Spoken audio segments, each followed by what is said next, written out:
The history of Islam, Edward Gibbon نے لکھی یہ کتاب تاریخ اسلام، اس میں اس نے حضرت عمر رضی اللہ تعالیٰ عجیب و غریب واقعات کو بیان کیا۔ اس میں اس نے کہا کہ اگر عمر 10 سال تک اور دنیا میں حکومت کر جاتا، انصاف کا بول بالا ہو جاتا، ایڈورڈ گبن نے اپنی کتاب دا ہسٹری آف اسلام کے اندر دنیا کے 100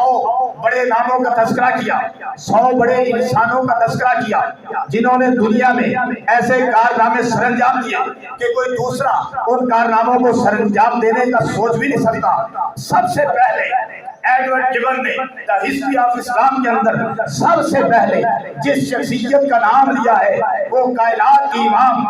محمد رسول اللہ ہے۔ جس شخصیت کا نام لیا ہے وہ کائنات کا پیغمبر محمد رسول اللہ ہے۔ سب سے پہلے ایڈورڈ گبن نے جس کا نام لیا ہے وہ امام الانبیاء محمد رسول اللہ ہے، وہ سید الانبیاء محمد رسول اللہ ہے، وہ خطیب الانبیاء محمد رسول اللہ ہے، وہ محبوب رب کائنات محمد رسول اللہ ہے۔ حیران ہوں گے آپ کہ دوسرے نمبر پر اس نے کس کا نام لکھا ہوگا؟ دوسرے نمبر پر جس ہستی کا نام لکھا ہے اس ہستی کا نام عمر رضی اللہ تعالیٰ